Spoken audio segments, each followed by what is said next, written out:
Welcome to Old Man Blerd. Hi, I'm John, and along with my friend Terrence, we make up a pair of lifelong geeks who happen to be black, over 50, but are certainly nerds first and foremost. The Alpha Geek and the Omega Freak. And we welcome everyone. And by everyone, we mean nerds, blerds, and bleaks, cosplayers and role players, geeks and freaks, Marvel zombies and distinguished competitors, Trekkies, Star Warriors, Batmaniacs, and Spider fans, Warhams, Whovians, AFOLs, adult fans of Legos, Tolkienites, Weeaboos, Supernatural hunters and otakus, Ava geeks, Bro stars and Sistars, Pokemon trainers, Potterheads, Bronies, Whovians, Browncoats, and Scoobies, and all nerd properties in between. Because we are over 50, we've seen a thing or two, and have experience, long experience, with a lot of these properties. So thank you for listening to Old Man Blerd. Yep. All right, can you hear me? Oh, I think you're muted. I think you're still muted there. Hello? Darren. Hello. There you are. You can actually get rid of the video if you want, considering I don't typically upload video, just upload the soundtrack. And that might help your bandwidth. Oh, now you look like your bandwidth is good. See, I told you. Nice. It's hot or cold. So again, welcome to Old Man Blerd. We were having This might take 4 hours to get 2 minutes. Yes, just to get through the introduction. We are 50-something nerds who have seen a thing or two about all things nerdy, and we get to reminisce and commiserate and complain and vent and laugh about all of those things. So what I think that when I lost you, I asked, what nerdy thing were you up to in the last 7 days? Nothing much. You know, Nothing. I was geeking out over a few nerd properties on the Super Bowl commercials. Ah, yes. See, I, in true nerd fashion, wasn't watching the Super Bowl. I don't really have any animosity towards football particularly, but you know, the sports I watch, this is a bit of shade I'm throwing. Play more games. Soccer plays more games. Hockey plays more games. Hockey plays more games. Let's see. Basketball plays more games. Football plays a measly 17 games. It's like I think baseball plays like 182. Yes, they do. And Premier League soccer is like 30 something, 38 maybe. I'm pretty sure hockey's around 80 something. I don't start let's go to sports geekdom for a moment. Yes. Since we're still talking about geek or it's still geekdom, it's still nerddom. Sure. Yeah, okay. Sports wise, the shortest lifespan team wise is football, American football. Yeah, they're gonna get CTE any moment now. So they're not to joke about such a dark subject, but sometimes the only laugh we can have is gallows humor. But yeah, they don't really last long in that sport. But I think in mixed martial arts, I think it's the shortest one now. Yes, I imagine you're only doing that for a few years, 5 maybe years or so. Right, and then after that is boxing. Yeah. Yes. The dangerous sports. You know, it's strangely, I think that hockey they can go pretty good. Jordy, hockey is like soccer, or in both cases, like basketball. All three of them have the commonality that they pass as they get older. Yeah, I mean, I almost called him Jordy, but it's Gordie Howe. Gosh, all the hockey nerds out there would hit me with their sticks. They'd check me into a steel wall for. Well, they get armor and a weapon. Think about that. Yeah, so Gordie Howe, I remembered. You know, he played for quite some time. Bobby Orr played for quite some time. I think Gretzky played for quite a bit too. So they're even though they're taking the hits, they seem to last a little bit longer than football players and play more games. So there's the shade. It's like Well, like I said, it's the passing. It is in baseball. They start aiming their shots. That's what it yes, is. They think they start aiming, even if it's a blunt. They aim it. yeah. I imagine you get a couple of bean balls, you probably aren't gonna you aren't gonna play for real long. That's No, true. no, no. But so your geekdom was mostly locked up in Super Bowl commercials, which I imagine I'm going to see at some point. I used to think, oh, I'm going to watch the Super Bowl because I'll see some commercials. It's capitalism. I'm going to see those commercials eventually. I'll probably see them before, during, and after a Super Bowl. So I don't think I need to watch football to check them out. Yeah, I'm Yeah, casting but see, then all they're the shade. edited and cut out. They're edited and they cut them down. Sure, That's the funny thing now. We edit commercials because sometimes a commercial will be a whole minute. They edit down and you go, well, that don't make sense. sure, That don't make sure. sense. And they edit down. They especially love to do that on geek movies. Hmm. Yeah, because they already know it's like, look, it's Captain Marvel, go. Look, it's Madam Web, go, which we will talk about in a little bit. I suppose the geek thing that I've been doing is playing the One Piece card game, which if you see cards, ladies and gentlemen, out and about, pick them up because they're going to be gone soon. There's a mad, crazy rush to get One Piece cards. And as a One Piece fan who's watched all the anime and reads the manga as well, they're pretty collectible and the game is quite fun. So I finally have went through all the tutorials and played the online version of the game that I forgot the gentleman that put up sort of made his own version of the game. He takes Patreon subscriptions. Please help him out. I'll probably remember the name sometime during this podcast, but it's a great game. It's a fun game to play. It's a bit like Pokemon in a way, a bit like Magic in a way, a little easier, I think, to get the rules and pretty fast, but it's pretty fun. And Hmm. that's the geeky thing, and catching up with all of the anime that I've been trying to, uh, catch up on. Free Ren is a really good one that I've been watching. I finally went back to Samurai Champloo. That's the uh, same animators as for Cowboy Bebop was Samurai Mhm. Champloo. It's very good.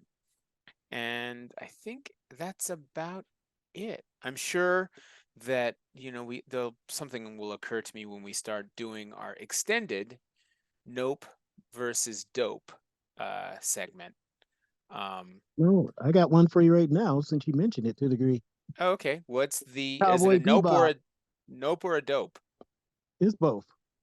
Cowboy So, Bebop, when they changed the clothing of Valentine in the live action versus the cartoon, mm-hmm, that was both a dope and a nope at the same time. Because some people go, well, they're making it into an object.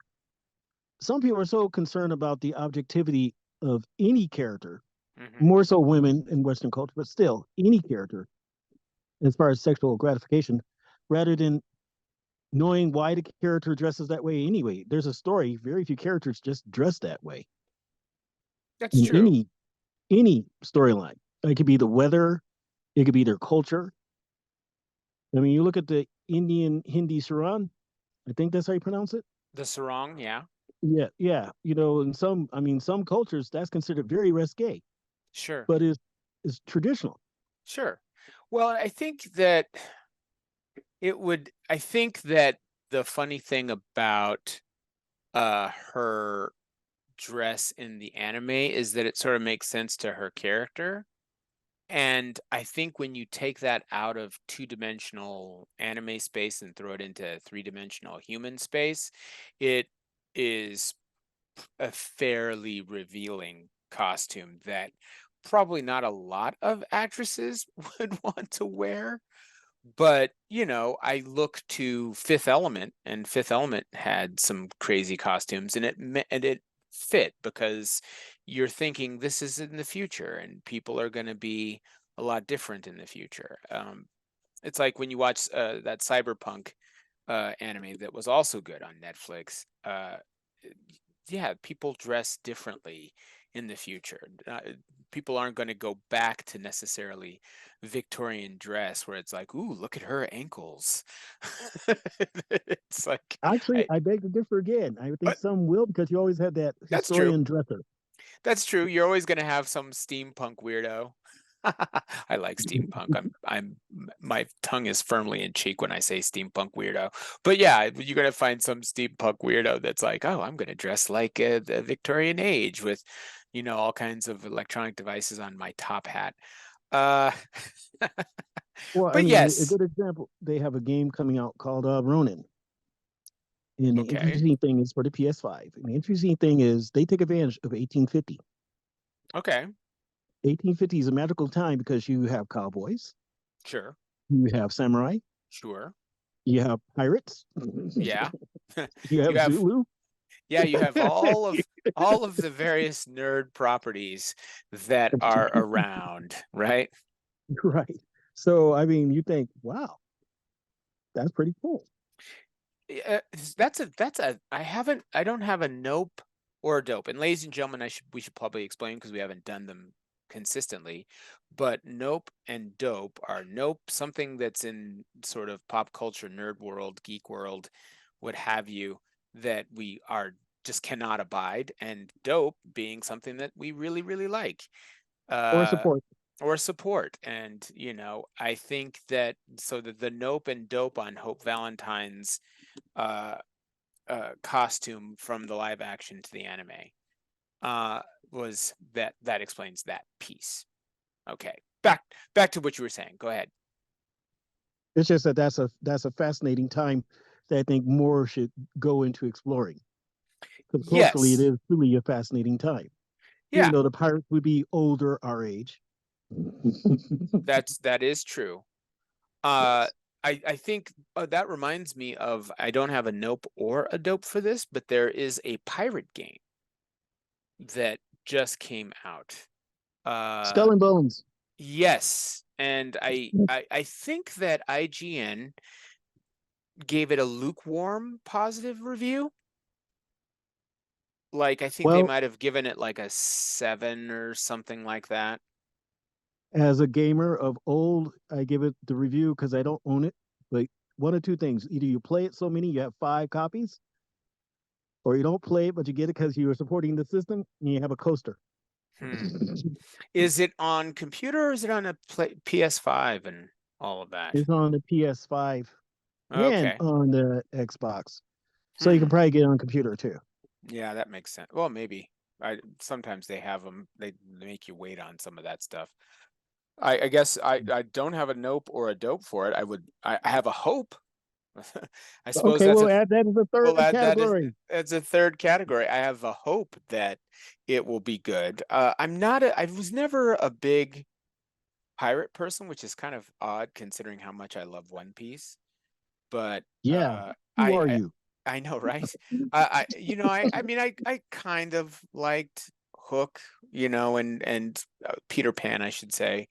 Uh, I didn't. I think I saw most of Hook, and it was fine. My goodness. But I think that what has now that I hear more about what the history of pirates was, I'm more intrigued. I'd like to maybe pick up a decent book about it. Oh, Pirates settle were down. interesting because as long as you did the job, they did not care about your race, your heritage, or your religion. Yeah, and I think that's the key, is that I think that that's what makes it intriguing to me, is that they seem to be fairly egalitarian, really, Mhm. in terms of who was able to be on the ship. So they didn't much care about race. I don't know how much they cared or didn't care about gender. Now, I'm not going to make any apologies for what I'm sure was a tremendous amount of looting, a tremendous amount of murder, and Well, possible I mean, rape it's one of and the things, things. but you have But to understand. I mean, historical wise, as far as pirates go, it's far easier to have them be a lifestyle and have heroes and villains among them. You're not going to be sure, able to do that with the Nazis. There no, you go. I'm yes, just saying, you might have The guy who played Goldfinger on record, he was as close to a good Nazi as you got because he was conscripted. Sure, sure, He did not support them, but he did not want to get killed nor his family get killed. sure. And so yeah, so I'm intrigued. Skull and Bones.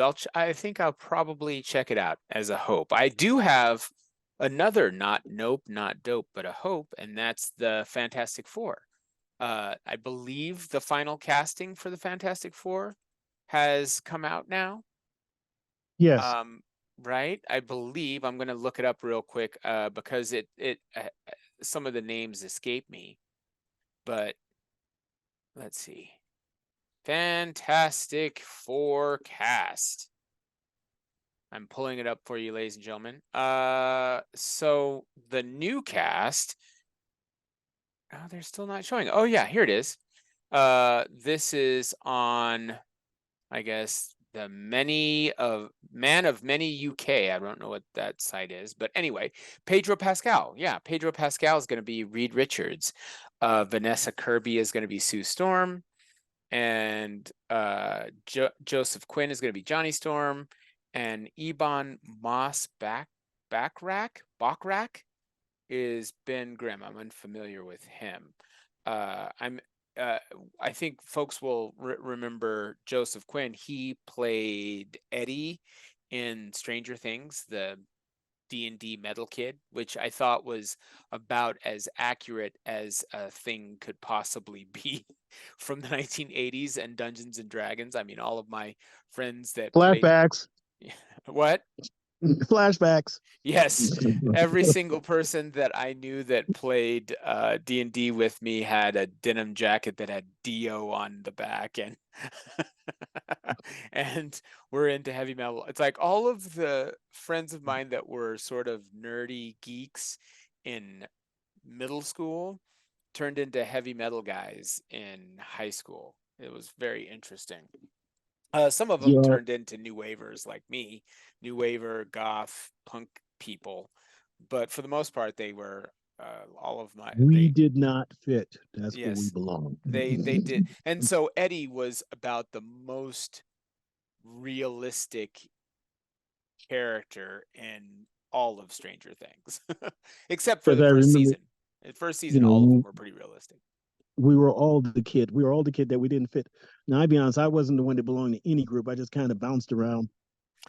Yeah, I think I bounced around until I solidly became kind of a new wave, new romantic, gothy punk kid by about 10th, 11th grade. And I was into theater, so I was doing theater stuff, and so I was doing speech competitions, humorous and terp and stuff, and debate, and so I was going to be on the outs until just about the last year of school. And then it was like, Wow. oh, those kids are kind of cool. Yeah. So, but Eddie was very realistic, and that is the actor that's going to be playing Johnny. Pedro Pascal, everyone knows from Last of Us and The Mandalorian. He's great. So he's just going to be. He's the wild kid right now. He's everywhere. Yeah, he is. Yeah, he is sort of. There are certain people where you can tell that they I don't know, I think they call it the Q meter or the hotness factor or the X factor, whatever it is, where their stock is rising, and his has been rising probably since The Mandalorian for sure. And his agent's not out of work yet. No, he must have a hell of a publicist. So getting him to be Reed Richards, I was intrigued when for a while there they were looking at Adam Driver, and he could do it too. I would have preferred Adam Driver, actually. I do like Pedro Pascal, but Pedro Pascal looks a little bit rougher to me than I imagine Reed Richards being. I imagine Reed Richards being kind of on the nerdy side of things. The first Reed Richards for that original set of movies that had Jessica Alba, I think that Reed Richards, Ian Grufford of Grufford is something like that. Yeah, he was genetic casting, brother. Yeah, that was the most Reed Richards looking person I have ever seen, I think. I mean, it was just genetics. He had no choice. Yes. Now, I don't know anything about Vanessa Kirby, but I guess she was in Napoleon. No, And no, nothing. yeah, I don't really know anything about her particularly. I thought it was interesting casting having Jessica Alba in it, and you know, but I do think that, and gosh, I'm sure all of the all of the people that are anti-woke casting would applaud me for saying it, but I didn't see her as particularly as Sue Richards. Also, they And made her stop acting. which, that's unfortunate because I thought she was good in some stuff that I've seen her in. You know what I'm saying? That part made her stop acting. I don't know why. Hmm. You know, Yeah, because I we'd mean have they to look talked that about. up. And ladies and gentlemen, if you have information on why Jessica Alba bailed on acting related to Fantastic Four, I can't imagine the fandom being super cool, which is why I think it took so long for them to get the cast for Fantastic Four. I mean, it took them a while. I don't. They went through multiple groups of people to Well, this would try be to. Group 4. Yeah, right.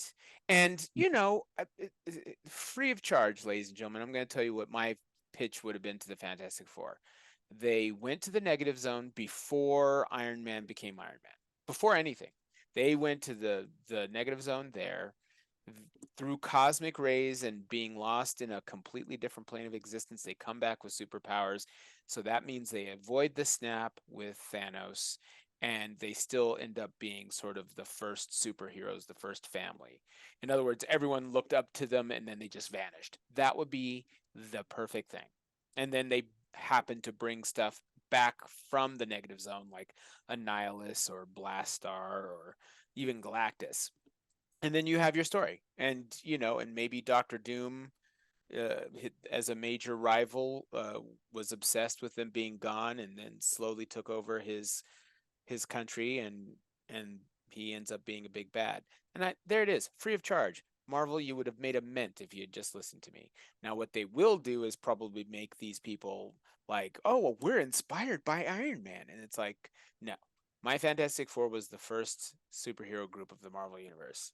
And I will be a real jerk when it comes to being a geek, a blerd about that. I think they were first, and it was important that they were first.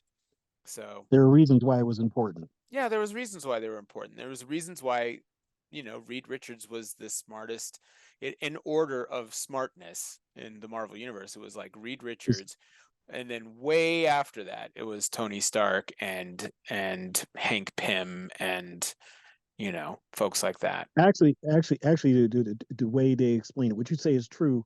I'm not going to take away from what you said, but the way I understand it is that Reed Richards is kind of like, if you want to give numbers, okay, give numbers. He's more like 8 in everything, Mm-hmm. 8 in everything.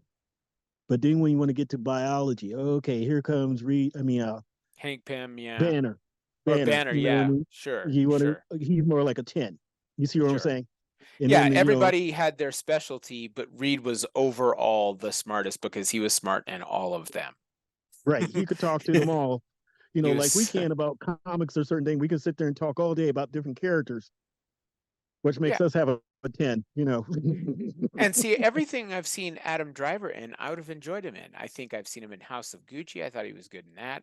I actually enjoyed him in the Star Wars sequels. I thought he was fine. I think it was miswritten, a lot of that stuff, Yes, but absolutely correct, 100%.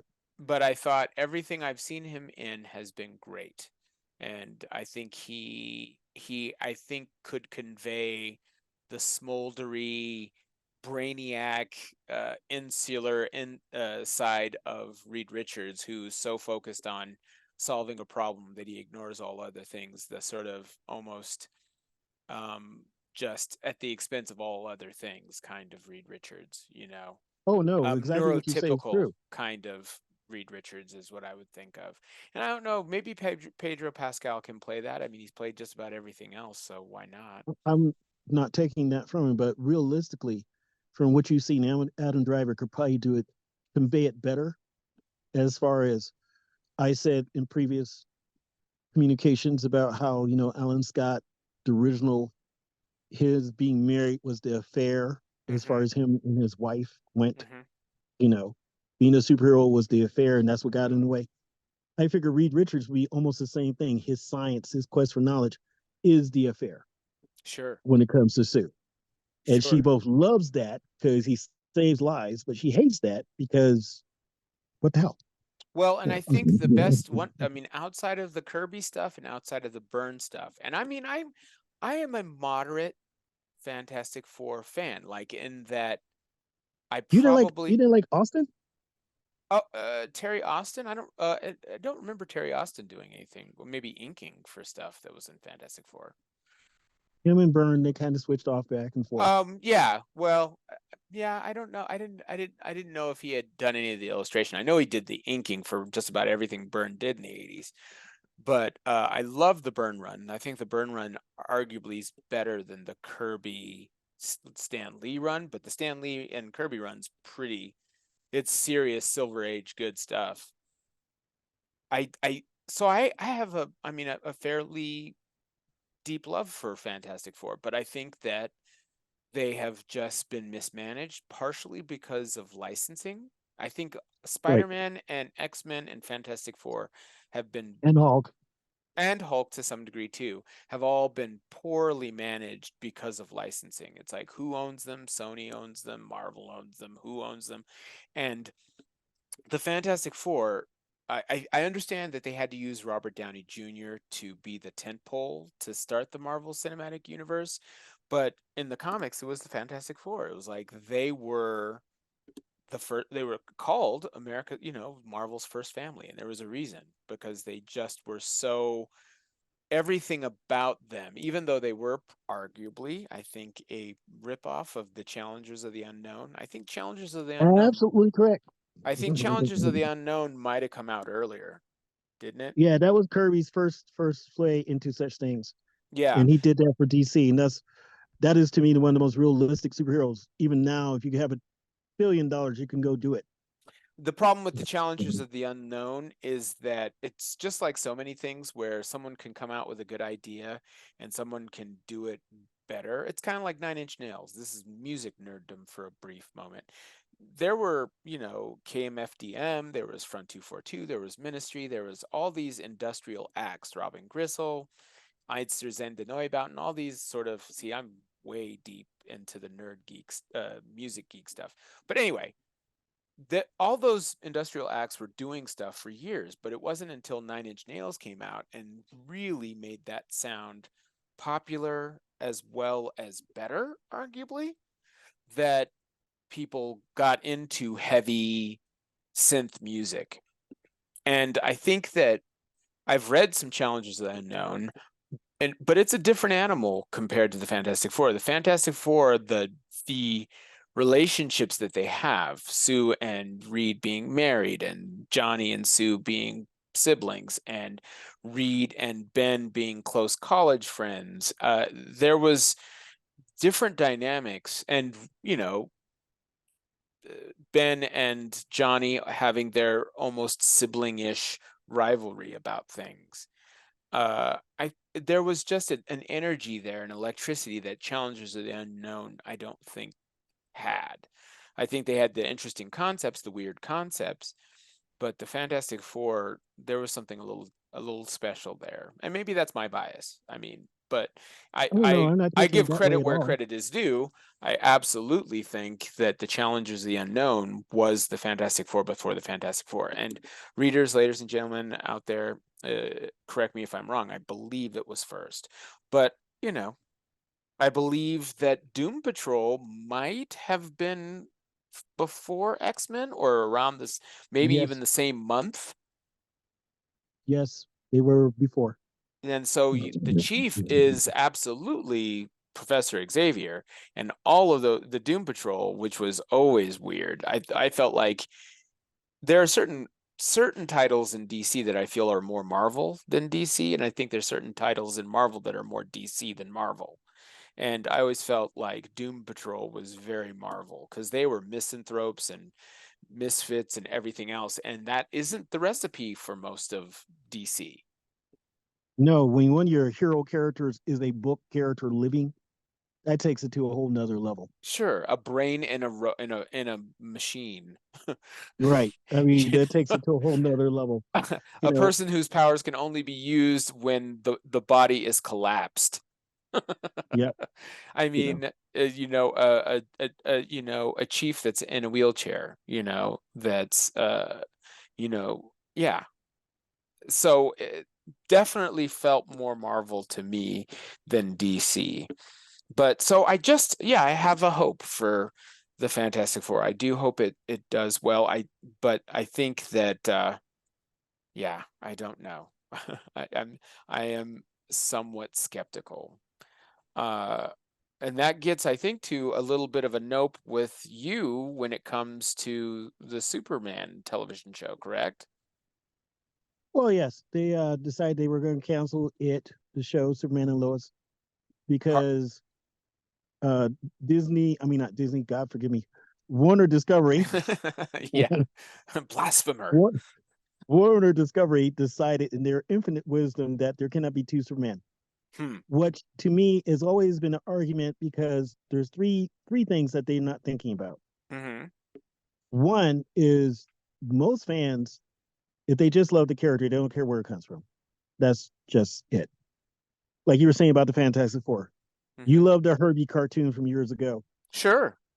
See, that's what I mean. I didn't hate it, but I would say I couldn't understand why they had him there instead of, I think it was, they It had him was. there rather than the Human Torch. I think it was more licensing shenanigans because I I think it was think more they want some kid lighting himself on fire.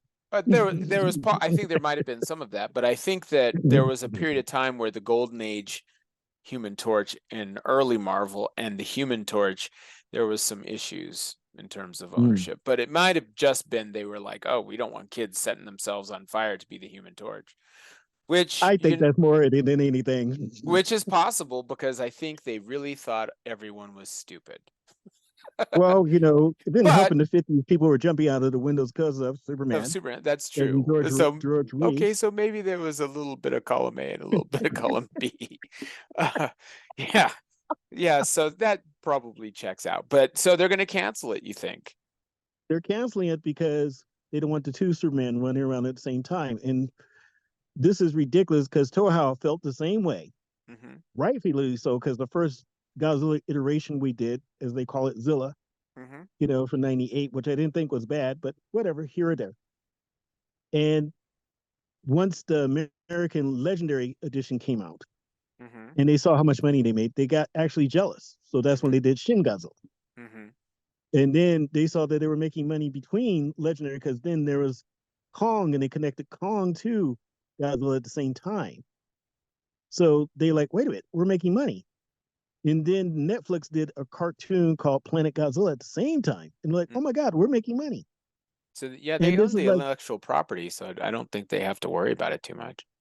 well, that's what I'm saying. We're making money. And so my argument is the same as Superman. They can make money from both the TV show, because it was the highest CW show in ratings. Mm-hmm. It had the highest consistent audience. Mm-hmm. Now, was it expensive? Well, then you just learn how to cut costs like they used to do. What I mean is that we use the same set. Mm. They would just change the design of it. I mean, an office could be a garage. Sure. Just change the setting or move the furniture. Well, they could have They done that with Flash too, and I thought they really messed over the actor that played the television Flash, which I thought was a great show. I thought It was. that was much more like what I feel when I think about the Flash. That was had all of the feeling of what when I read Flash comics, what it was like. Oh, I totally agree. That he Um, was laid back because he nothing could hurt him, in the sense that he can outmove it. sure. And Flash is I thought that Flash was great, but they gave it to Ezra Miller, and that guy went on I don't know what, I guess I should say allegedly went on a tri-state crime spree, and they were like, "Nah, we're gonna still have him." I mean, it's like at a certain point, it's like, you could have this guy could have stepped in the role and everybody would have been happy. I mean, Flash fans would have been happy. Everybody would have been happy. But that guy isn't as quote unquote sexy as probably people, producers, I guess, think Ezra Miller is. Well, I won't say sexy. I would say I'm just going to sound really bad because I'm at a stage now. We don't say get off the lawn. We say get off my console Sure, sure, because we're geeks. Get off my console. sure. But I mean, he would have been perfect. Because I think that when you think about superheroes, maybe not Wally West so much, but certainly Barry Allen, you think of him as being slightly geeky. I mean, he was very geeky in those early Silver Age issues. Oh no, he was, because I remember my shock. I'll be Mhm. honest, when I first found the Flash in the comic store, I was like, okay, whatever. And then whatever reason, as the Satan goes, the universe maybe look at one issue. He was collecting comics. I'm like, oh my God, he's collecting comics. A superhero that collects comics. Yeah, You know? the Flash of Two Worlds. I think he's reading an old Flash comic book in that, if I recall correctly. Yeah. That's just so cool. I mean, you're just like, oh my God, Yeah, geeky out again. Oh Barry my God. Allen was pretty geeky. Wally West, a little less geeky, but Barry Allen for sure. And so, but I think that somebody said, "Oh, Ezra, Miller tests well, and he's an attractive kid, I guess." And today's version of how beauty standards change, and it was like, nah, we're gonna have him instead of the fellow that was in the Flash television show. Gosh, this is where I really show that I'm an old man Blerd. I don't remember his name either. The actor that played I think his Flash. name was Gus. Hmm. I think his name was Gus, because it is not something that's common. It does start with a G. Really, yeah. He's on all that one meme that's in front of the the gravestone. That's pretty funny. That you Yeah. just see him all the time. Grant Gustin. Oh, Grant, not Gus. Okay. Well, Yeah, Grant Gustin, Gustin. last name Gustin. Gus. Yeah, he Gustin. was great. I mean, I need to, it's one of the other things I need to catch up on, because I think I watched the first 2 or maybe 3 seasons of it, but I got behind and just got involved in other stuff. And I mean, I watched, I think, Arrow for the first 3 or 4 seasons as well. But yeah, I think that's a solid nope, saying that, to have to get rid of that Superman show just for James Gunn. And is he just having what they hired him to have a huge vision to create the DC cinematic universe? Is that what Basically, they've they wanted done? their version of And Kevin from Marvel. That's it, what they wanted. and they just wanted him to have all of the films tie together, and all of the I think that he is doing the animated Creature Commandos, which is another thing that I would think would be awesome, because that, And see, that one again, makes me mad there, because I'm sorry. That's where I'm old, and I was there when Creature Commandos was part of Weird War Hero Stories. sure, yeah, Yeah, I may have a few weird war stories floating around in one of my long boxes. But and I yeah. remember Vinny the vampire, and Frank. Yeah, see, a lot of people. What? Yeah. I remember loving that. And you just changed the story. Where's Vinny? Oh, so they got rid of certain characters, huh? Yeah. Oh, I just no. Well, and see, that's just, I don't know why. What is the point of getting rid of I mean, they're just I mean, no one's gonna know the Creature Commandos except weirdos like us. So I never understood why you need to change the lore when if you kept the lore the same, an audience that's unfamiliar with the intellectual property isn't going to know. They're not going to go, Well, "Oh, this is silly." I mean, I understand making changes like, "Oh, Spider-Man didn't get bit by a radioactive spider because we now know radioactivity kills you." Make it a DNA enhanced spider. Okay, fine. I can accept those kinds of changes, but there's no reason to just have different Creature Commandos than the original Creature Commandos. I mean, especially when they were based upon a combination of science and magic throughout the whole thing. sure, I mean, sure. I mean, They Frankie he wasn't undead. He was just basically what, the little fingertip from death, Mhm, and they rebuild him, and that's mhm. why he's like got metal enhancements and everything. but he looks all but dead because it was 1940s tech. Sure.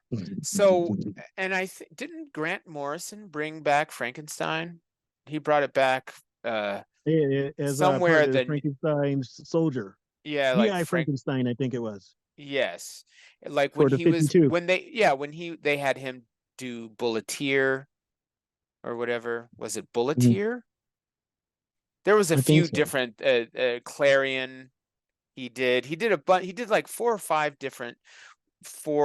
5 issue titles that was part of that new 52, and he explored all the weirder sides to DC, which to me that's an in for me, because I think weird DC was always, I just always dug weird DC, which is why I Well, can see, that's what handle. they were actually saying was Marvel versus DC. The one thing they said is Marvel's Elseworlds or multiverse is nothing compared to DC, because DC, they absorb their enemy.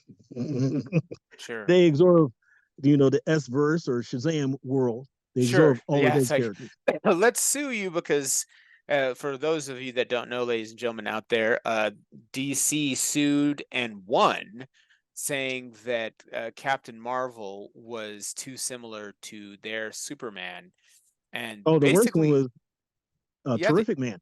yeah, and they basically sued them so that they had to stop making Captain Marvel. So Captain Marvel, and then they eventually bought Captain Marvel.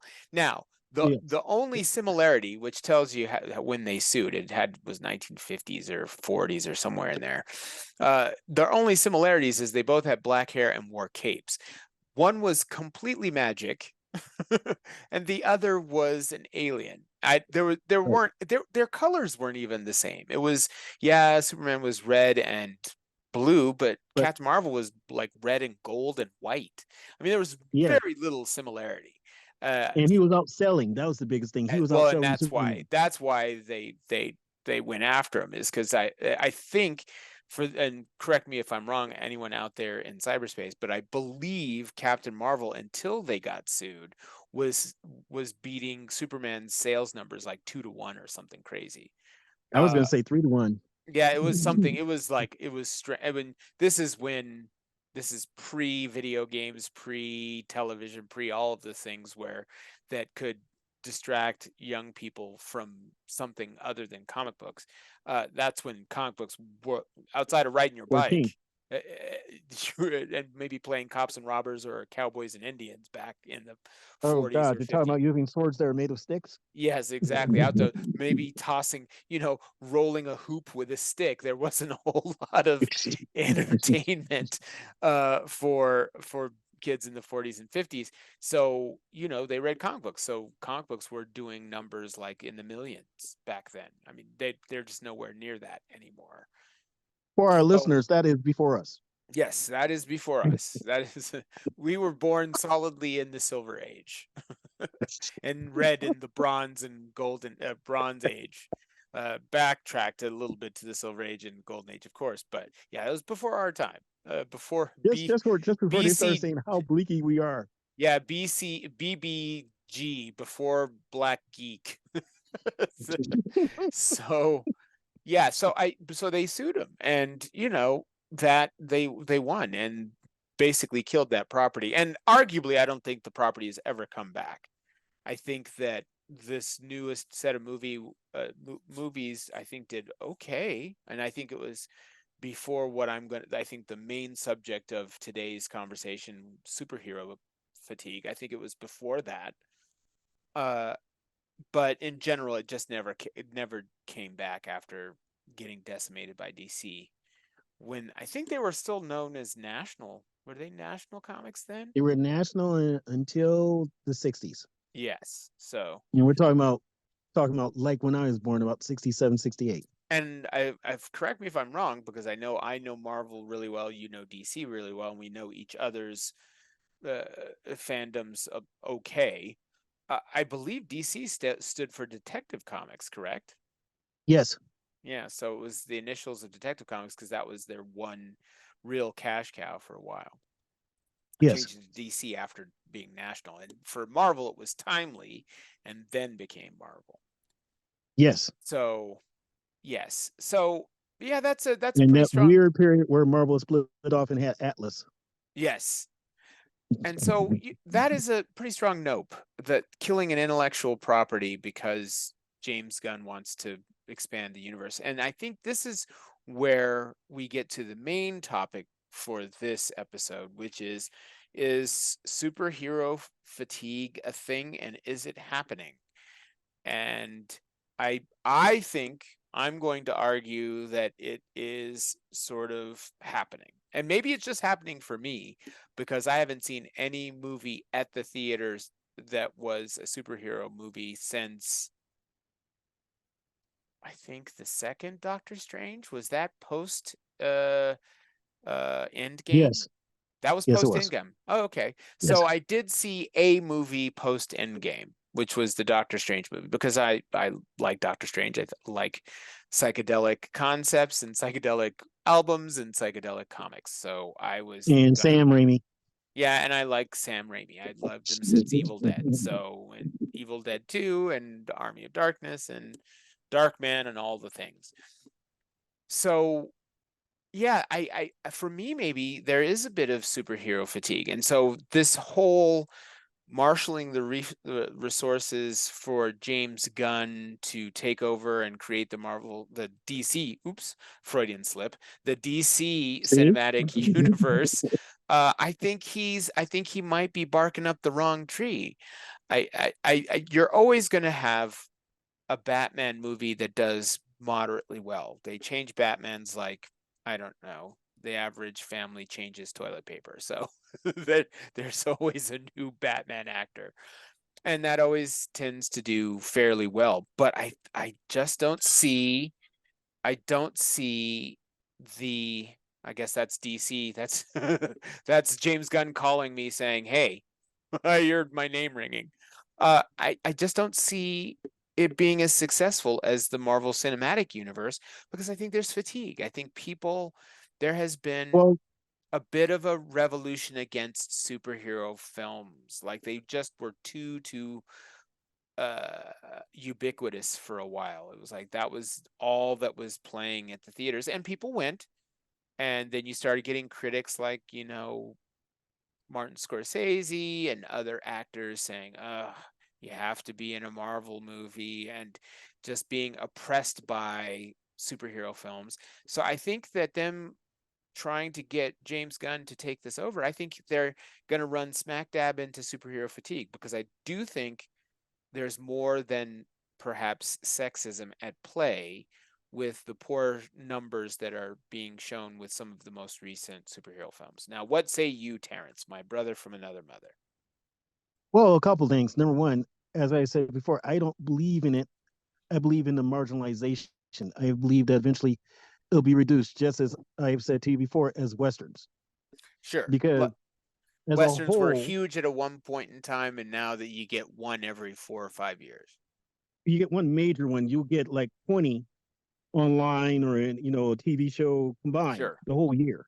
Sure. But superheroes will basically do the same thing. My thing is, when I think of fatigue, I think of super spy movies. And why I think Like of super spy Bond. movies, yes. And why I think of that is because I love Bond, will always love James Bond. But between the pressure of sexuality and what they perceive to be masculine and the other things, tropes that were making it successful in this time, Mm-hmm. either don't exist or are being questioned out Mm-hmm. or being pushed aside Sure. so that it can't be experienced the same. Sure. Like, Superhero movies, go ahead.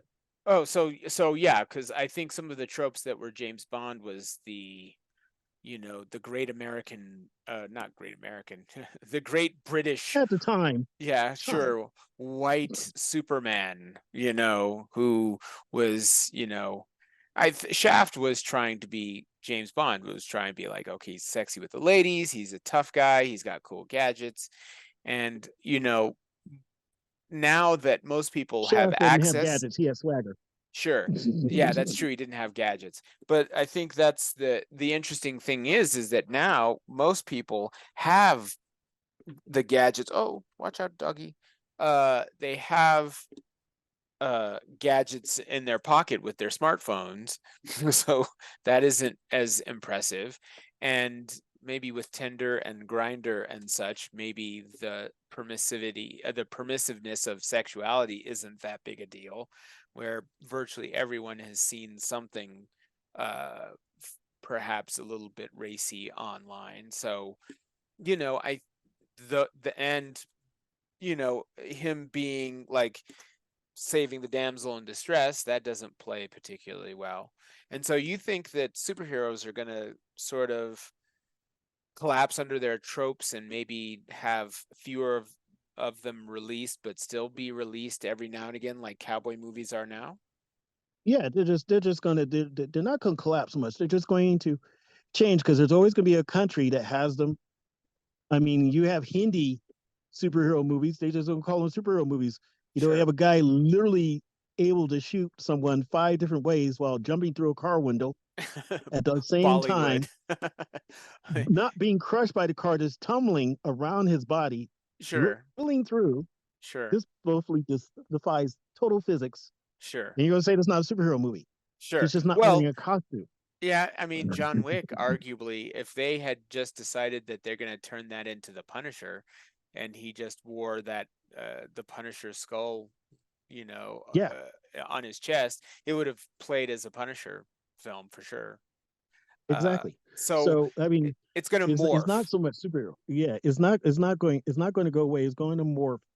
And what is going to happen? I mean, like DC has a lot of good properties. They just don't know how to use them. I mean, one of the best one is Dexter. Dexter is one of the best ones. Nobody would use Dexter because it's such a weird story, but it would do well. Well, they could do well with Booster Gold, if you ask me. Okay, I mean, you say why Booster Gold, and I'll tell you why Dexter. Yeah, Booster Gold, it's like this celebrity ham from the future that wants to just be a superstar. I think that would really play well with our sort of influencer celebrity culture kind of thing. Perfect. I think that would really work. Oh, okay, And see, doggy. Dexter was a homeless cat. Okay. That was taken in by a homeless person who died, freezing to death, protecting him. And a rage ring got on his paw. Okay. The Red Lantern ring got on his paw. Oh, okay. Oh, so he's a Red Lantern. And yeah, he's full of rage from the way humans have treated homeless and him. Well, and see, excuse me, burped there. Pardon me, ladies and That gentlemen. wouldn't worth a movie, but that would, like I told you before, do a DC TV show. That worth like a 1-hour episode. Well, it wouldn't worth a whole movie. Well, and I think that DC mismanaged all of the stuff that had to do with the Green Lanterns. I mean, the Green Lantern, that was a very unexplored property, really, with and they never did it right. The Ryan Reynolds version wasn't well executed, partially because I think that was still kind of early doors with the superhero phenomenon. Like the Marvel Cinematic Universe hadn't taken off quite yet, if I recall correctly. It was basically Iron Man, Captain America, and Thor. Yeah, so no one knew the commercial viability yet. They knew that people would go see it. They just didn't know to what degree they would go see it.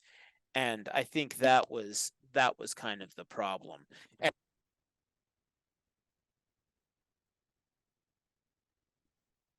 sorry about that, ladies and gentlemen. My dog pulled out the plug on my microphone.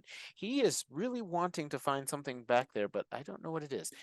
Anyways, I think that they underfunded it completely, and they just mishandled it. I don't think that they knew what they were doing. I think if you were to do the Green Lanterns as almost like a Seven type police procedural, only with aliens, it would work. I think it would really work. Myself, I have come to the conclusion, DC all the way, name my son after Superman. If I was to be part of DC in the movie, I would not go by that boat just yet. They flip people too often. They reboot too much. That's what I have against DC. Well, I have reboot fatigue. I don't have superhero fatigue. I have reboot fatigue. Well, I think fans have reboot fatigue, but I think that regular folks also have superhero fatigue, because I do think you see these small films starting to really get a lot of critical acclaim. I love the studio A24. I just about watch everything that they put out, and they they're smaller films, and they're well acted, they're dramatic, sometimes they're scary, like Midsummer or uh, Hereditary. They're different things that are just really pretty intense. The Green Knight. And I think that there are people really championing those sorts of movies. And Everything Everywhere All at Once, it even dealt with the multiverse. So it was not, I mean, it was dealing with some of those comic booky things, but it just got much more critical acclaim than anything that Marvel had done in a while. So I do think that there's a fatigue. I definitely think, like, for instance, the fact that they're going to make less of them, according to your own sort of view, is because they're not making as much money. So they're not making as Well, much that's money because I think that people are kind of sick of them. well, part is their fault, and let me explain their fault. What I mean is, as we have both said, oversaturation. But let's ignore that for a second. Mm-hmm. Let's talk about Godzilla minus one. Mm-hmm. You have a movie that made 100 plus million Mm-hmm. and cost 15 million. Yeah. Okay, this in DC. And the only reason I say DC because DC has more fan films. Mm-hmm. They have a lot of fan films that look at the same quality that cost 100,000, Sure. half a million, and yeah, they might be 5 minutes, they might be a half hour. They need to incorporate these people, and they need to start explaining. I know some of it is the unions, 200 million. They're paying for the paint job to support the union, even though nobody worked on it, so they could eat. I understand that, but maybe they need to change their practice a different way. You Well, know, and I think that if they do TV shows or animated features, they could continue and really do well. But I do think that these big budget summer blockbuster superhero films, I think that it's I think really dying down. I think that people still want action films. I mean, how many Mission Impossibles are there? How many Fast and the Furious movies are there? And you know what? I have not seen any Fast and the Furious movies. I don't know how that oh, happened. shame, sir. Well, Shame, people shame. people ask me too. They're like, "You haven't seen any?" And I was like, "Yeah, I haven't seen not one." And I've only Oh, seen my. one Mission Impossible, and that was like, I think, the one before the last one. Yeah, I So saw the first Mission Impossible and the second. I didn't see any of the others. And I saw the first Fast and the Furious, and I haven't seen any others. mhm. Because again, what did we just say? Superhero movies without it being superhero. Sure. Because, it doesn't help also forget about superheroes when they have these websites that pop up and podcasts that pop up telling the real science. And like they had one, what if the Fast and Furious was real? Mhm. And they had like 20 scenes in one movie where someone would die. Okay. Sure. Yeah, I mean, it's weird because for whatever reason, you tell me a guy got irradiated with gamma rays, and anytime he gets mad turns into this giant monster. For some odd reason, I don't have a problem suspending my belief there. But when you're driving a car through a skyscraper's bay window and then landing on, I don't know, was it a helicopter or another skyscraper, I'm just like, nah, that's not realistic. See, you're a bad fan. You're the kind I of person we don't I'm want like, there. come I on. mean, you're He's just not like gonna. the person Yeah, who is a doctor or whatever, and they watch the medical shows. Well, that doesn't work. yeah. What, It's like, dude? come on, give me a break. So I do think there's mainstream acceptance superhero fatigue. I think that there is that fatigue. Little doggy, you were just barking over a little I can bone over accept there. that. Like I said, it's just going to be like everything else, though. It's going to go down to being a little corner. I mean, Sure. even if but the thing is, how does it become like westerns? They're still true westerns, but they have comedies once in a while. Okay, That's true. but super spies, most super spy movies now are comedies. Yeah, You have all these sort of spoofs. The Melissa McCarthy spy movie was there. Yeah, you have Dave Argyle, you have the Bautista. Minions. Yeah. You have the Dave Bautista with the little girl Yeah, spy movie. Yeah. They're all they've made the well. I think that's you blame Austin Powers for that. I think I know, but Austin. still, how many clones can you have? Because we all know. For crying out loud, when James Bond was around in his heyday, they did a parody that was a great spot on two of them. They did Casio Royale, which Sure, was done by the makers of James Bond. sure, Okay, and then you had Our Man Flint, which sure, you can't get no more parody than that. sure. Sure. Well, and I think, and that's fine. I think that there's a lot more stuff that superheroes could do, superhero movies could do, but they're just it's going to take some risk because I don't know what the numbers are anymore. Like I don't think Marvel's did that well. Have you heard any reports on Madam Web or anything like that? No, but speaking of that, problem with Madam Web is that they should have had Madam Web be Glenn Close or Helen Yes, Mirren, it would. someone that age. Yeah, well, because the Madam Web in the comics looks like that, and yeah, it's like, and now that I'm older, I'm just like, oh, geez, is that how old I look now? It's No, like Madam Web. we look like George Sanford's son. That's what we look like. Well, that's what I'm saying. Like, Fred Sanford and Sanford and Son, and Archie Grady. Bunker. I think they were only in their 40s. Yeah, I'm saying Grady. So we're there now. I think Grady might have been in his 50s, and I'm like, oh my gosh, man, these Yeah, guys he look like was. they're That's the sad part. He was. these guys look ancient. I don't feel like Grady from Sanford and Son. Gee. Yeah, so I don't know how the numbers are doing on that. Uh I think all of those actresses, I haven't seen many of the actresses that are in Madam Web. I've seen Sydney Sweeney in White Dakota Lotus. I saw Dakota Fan. It's not Dakota Fanning. Who am I thinking? Johnson.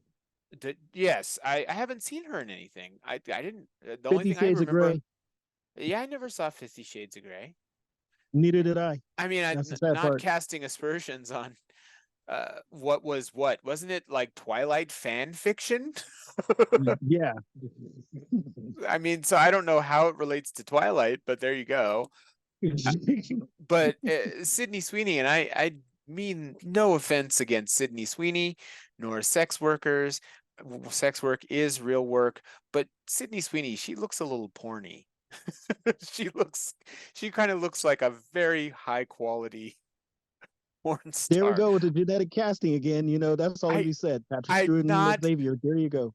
Lord forgive me, I'm not trying to insult her or insult porn stars or sex workers or anything else, but there's just something about her that's like you kind of you look like you might get up to it.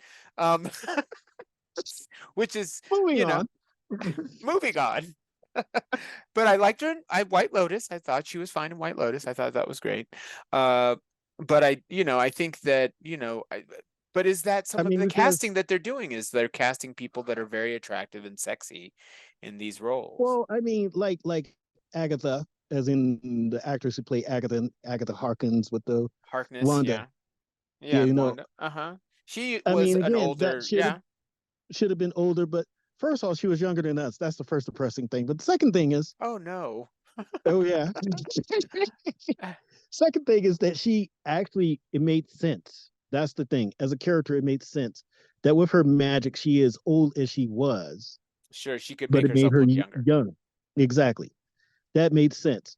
But you have a character who has no magic, who's supposed to be basically the oracle, for lack of a better term, Madam Web, because she can see things across time through this web thought, if lack of a better term.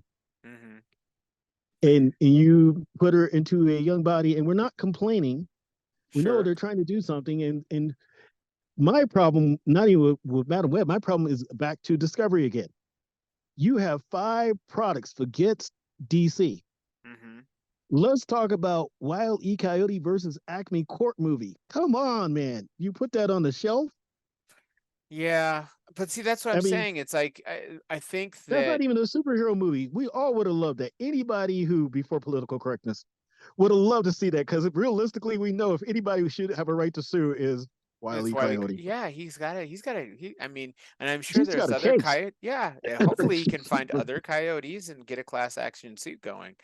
But I mean, he had a yeah, case.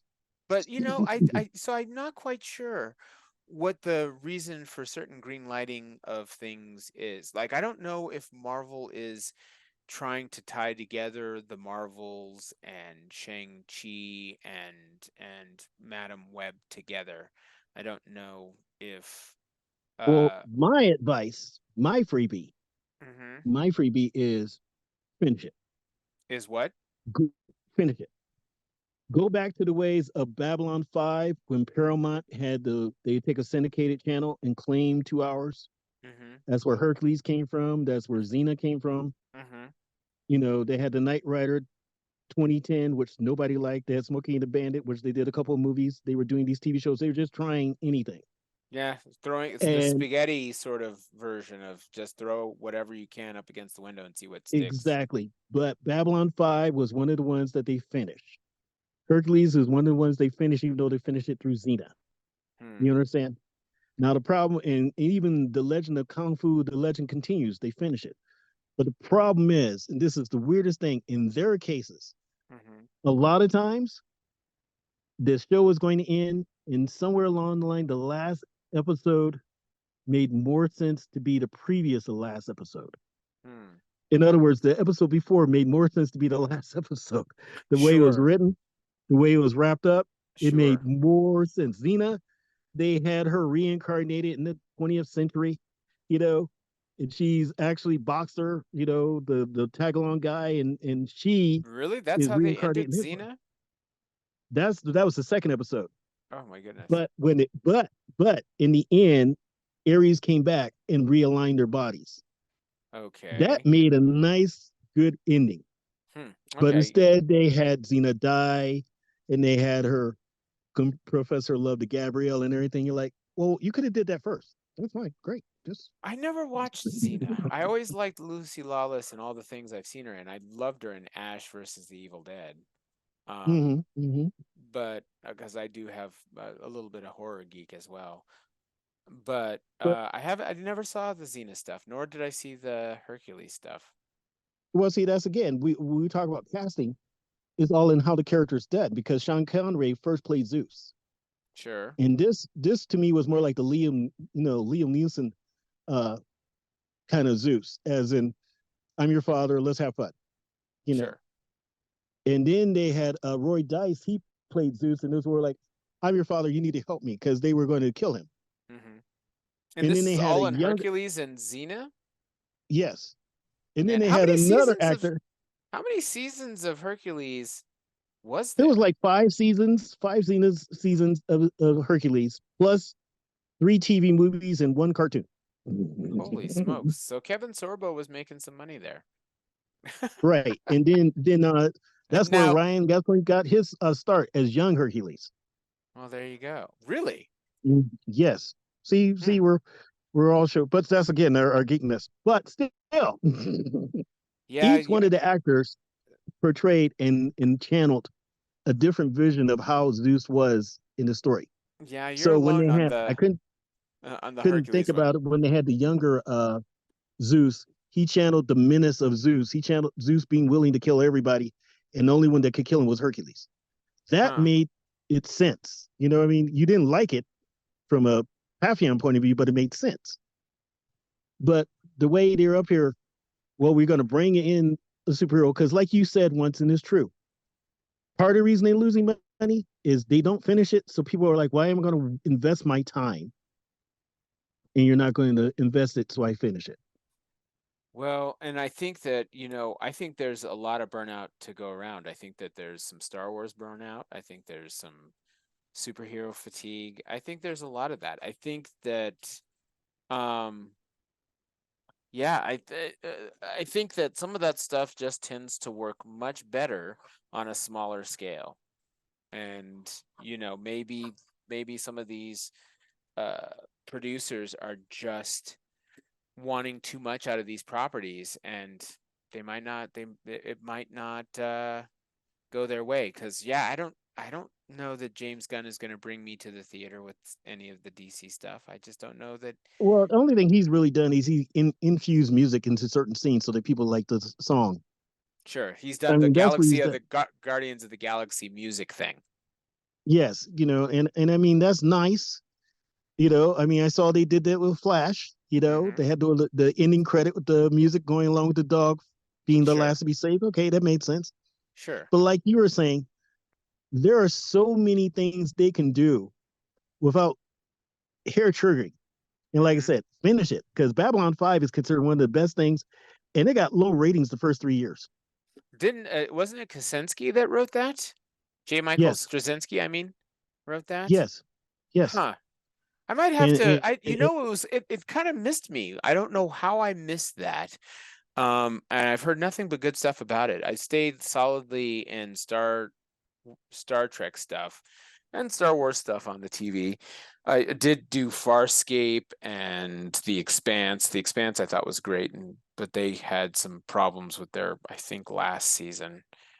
Altered Carbon. So I mean, there's definitely different sci-fi properties that I've watched, but I that were on TV, but I never watched Babylon 5. And really good, you say? yeah, it really is. How many Because seasons was it? 5, but see, that's the cool part. You know why it's cool? Yeah, Because day one, they said we need 5 years to finish our story. and they finished it. And they finished it. Hmm. And see, Wow. that's what's irritating about because Snyder would have finished Justice League in 5 years. They just let him finish it. We wouldn't have all the soap opera with the Flash. Sure. We would have had the story done. The actors would have gone and did other things and be quite happy. Sure. And it would have been fine. But now they have to do James Gunn. Exactly. They have to Well, restart again. And people are going, well, why would I want to do that when in 5 years you're going to get rid of them? No one says that, I mean, even Godzilla took a 10-year rest. Well, I think one of the reasons why some of these Godzilla movies are doing so well is because people still want big action films where things go boom, and they might not be so tied to the Marvel Cinematic Universe. I think Wolverine and Deadpool, that's going to do well. I think that might bring me back, but I'm not a Deadpool fan. I liked Deadpool 1.0. His name was Spider-Man. Uh, so that's, Touche. yeah. So a crasser Spider-Man, not that, he came out in, I think, the worst period of comic books, which is the 90s. The sort of, Ouch. That hurt me. it, Thank you. it was bad though. I mean, all the foil covers and the chromium covers and the Well, that was really the problem was that holographic color covers and everything was a supreme. The only good thing was the internet was the way it was now. And yes. why I say that because literally I bought this Chrome cover and they're selling on eBay the next day for $1,000. Wait a minute. Well, Sure. I can Yeah, get that too. now if you were to sell that same comic book, you couldn't give it away. Uh, Yeah. so that was part of the problem, is that some of that That was the stuff. saturation of that time. Yeah, well, and the death of Superman was during that period of time, and you had Nightfall, and the whole Bane breaking Batman's back, and all of that stuff, and yeah, I didn't like the 90s weren't my favorite. I did like Vertigo. DC, I think, has always done adult comic books or mature comic books much better than Marvel ever has I think they tried to do. do. I'm not going to say superheroes. I'm going to stay out the superheroes. But I think they do overall all the others better. What I mean is when they want to go kitty, they do kitty well. Yeah, that's When true. they I want to mean, do adult, they do adult well. that's true. I feel like Marvel was kicking butt and taking names from the 60s to the 80s. And I think that the 80s on, I think that DC really has been arguably the stronger Set of company. stories between the two. Yes, I mean Marvel always would have any number of outliers like Immortal Hulk or you know the Vision limited series. Those were really good. I mean, there's always been issues here and there that were really good. Hickman, I think, was doing well for the most part. Well, see, it's Spider-Man. like, well, one of the arguments I've heard is John Landis, American Werewolf in London. Mm-hmm. His son had an interview because he's a director now. Mm-hmm. Anyway, long story short, he was saying, the biggest mistake ever is that they killed Superman and bought him back. You know, he's saying this, of course, with drinking. And of course, like I said, I'm a Superman fan, so I don't agree with him, but I do see his point from a story point of view.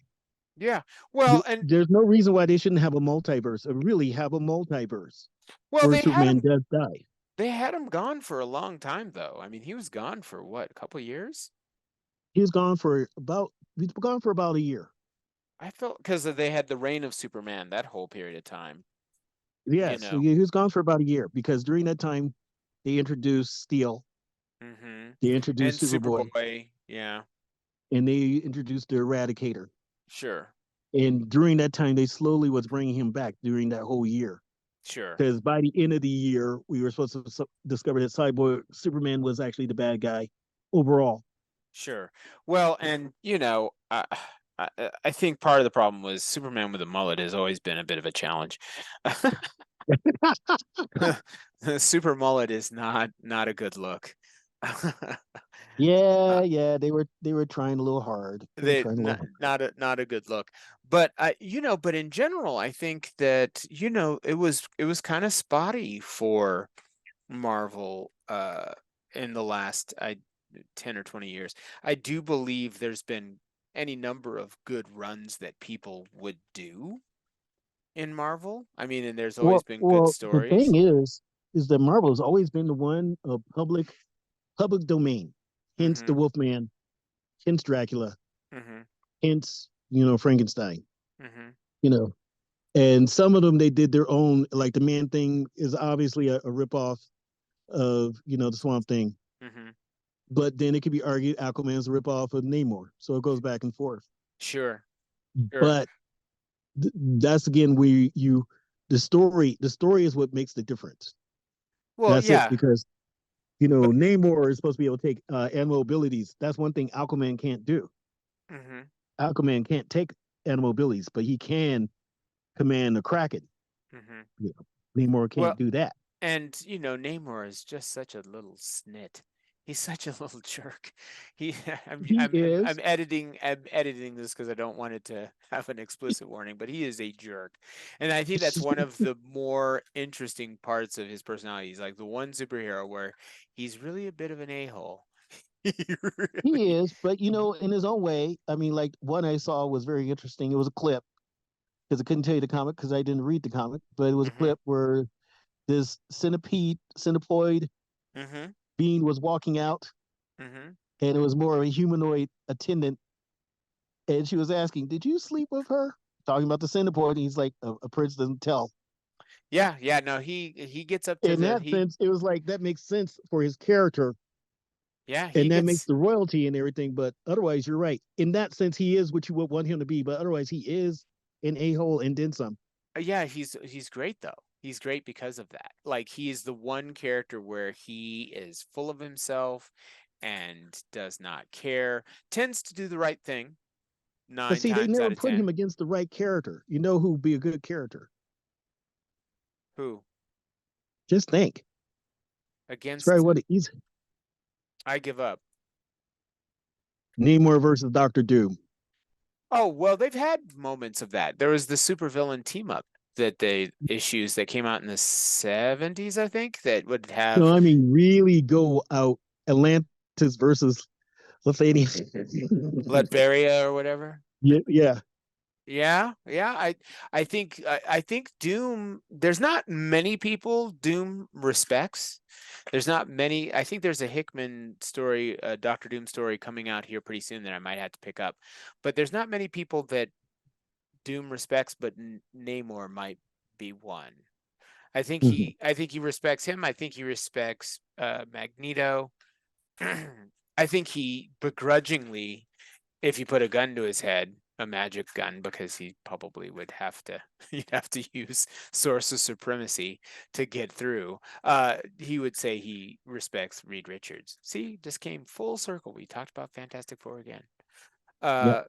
But in general, he's another person that's a bit of a jerk. Do they have anyone in DC aside from Lex Luthor that really rolls the way Doctor Doom and Namor roll? I can't think of anyone. I can't think of anyone that just Two, but it depends upon the writing. Two, but it depends upon Aquaman, but it depends upon the writing. depends on the writing. Dr. Fate, maybe. Occasionally, Dr. Dr. Fate can Fate be is kind of arrogant a little bit.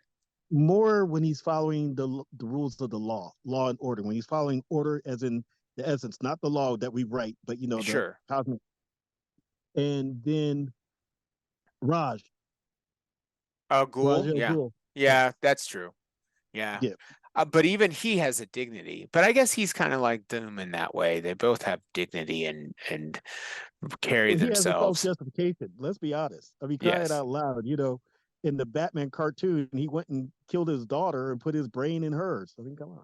Yeah. So yeah, he does. He's a tough guy. But yeah, they could explore these stories, and then there wouldn't necessarily be superhero fatigue. But I think we just got hit so steady for so many years where those were the big movies. Yeah, there's some burnout, but they have plenty of stories. They have plenty of things they can do. As long as we have a legal system where the little guy feels bullied, we're going to need superheroes. That's true. And maybe they'll go back to go back to being like Superman was in his original iteration, where he was beating up slumlords. That's that telegraphs maybe some of my political leanings, which, ladies and gentlemen, we will be starting another podcast, which is going to be Politricked, the politics of insight, where it's a roundtable, left and right and no wing folks talking about politics. That's coming up pretty soon. And yeah, maybe Superman will go back to beating up slumlords and say the rent's too damn high. Well, yeah, like he stopped the war. He stopped the war by grabbing the two generals. Yeah, those old Superman. He was a little Batman. He was a little bit Batman every now and then. Yeah, he just threw him. And see, what changed Superman was the war. That's what happened to Superman. You think that's what? No, that's on record. That's what changed Superman was the war. How is it after he did that? How is it we can have him in fiction stop a war, and yet we have our boys going out there trying to stop a war? Yeah, I think the war, that didn't help. I think it was kind of like 9/11 for the Marvel universe. It's like they did address it. I think it was in Spider-Man 36, I want to say. Yeah. Which was, I understood the sentiment of that issue, but when you're having like Doctor Doom cry because of 9/11, it was like, come on, dude. That guy has killed so many people. he is genocided. Not thought about it. I mean, he did it like off the subject a little. I was seeing, the most disturbing scenes in the movie, and they showed from the TV show Hannibal. Sure. I mean, what are the characters? He literally sliced finely and put her in glass. You're like, I mean, yeah, it's just and that was a Doom action. That's what Doom would do. Yeah, Dr. Doom got up to all kinds of shenanigans. Same with Magneto. Same with, I think they had the Kingpin in there also being like upset, and it was like, I understand that it's probably more realistic than any of them. Yeah, that's like that, yeah. I mean, he literally had blew up Daredevil's brownstone. I mean, I said he makes more sense though in that sense, because he could feel, because he always is. It's kind of like the way I look at Kingpin is kind of like Greed. Sure. From Full Metal.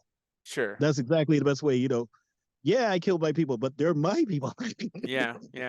Full Metal Alchemist. I gotta finish. I gotta finish that up. That's another one that I'm about 2/3 of the way done. That I'm just kind of like, I should probably finish that up. Yeah, but, I mean, it just makes sense. That's what it was. Kingpin. Now, like you said, Dr. Doom was more like Wrath. Sure. Yeah, they're dead, and I'm not getting it. I'm not understanding. Yeah. No, I think we should check out that Doctor Doom's limited series that Hickman will do. Hickman, like I said, if he had been given or wanted to do the amount of time on the Fantastic Four book that Byrne got, I think it would have been just so stellar, because that it was only like maybe 10 issues, maybe. It wasn't very long. I don't think it was 20 issues for sure, but it was a good run. And it was, the art was Dale Eaglesham, who did Mhm. JSA. I thought did arguably the best artwork that I've ever seen in JSA. Oh my gosh, he's just such a good artist. And that was the artist, and Hickman was the writer, and those were really good Fantastic Four books. That's where you got I guess it was the Council of Reeds, which Rick and Mhm. Morty and everybody else borrowed from. Of course, except for Constantine, because there's only one Constantine. Sure, sure. So, well, anyway, that's the subject for today. Maybe there's some superhero fatigue. I think they'll continue. For sure. We'll Just listen to continue. your fans and you'll make money. That's Yeah. easy. I didn't Yeah, say, they'll make rewrite and do the whole script. Don't cater to everything. Like I said, you shove Batgirl, that was stupid. You Mhm. shove Acme versus Wile E. Coyote, that's stupid. Because then it's like, okay, you did these so that people could, and you're going to delete them. Like they said, they might delete it utterly, as far as Wile E. Coyote, delete it, destroy it, get rid of all of it. You're just like, why did okay, they get rid of Batgirl? I don't remember. Was it the actress that they had a problem no, with, or? it's just they when they hired Gunn, they decided to shut everything down. And so they had You it know, done, but it just was like, nah. it was 99% done. Mm, When they do the tune-ups and the checkups, is sure. 99% done. I mean, it's the same thing like with the Flash. The Flash was supposed to have a different ending where everybody lived. It'd Mm-hmm. just be a different universe. Mm-hmm. And I mean, this is what I have against it is stop cheating. What? Stop cheating. Don't put it before me and then take it away. Just don't put it before me.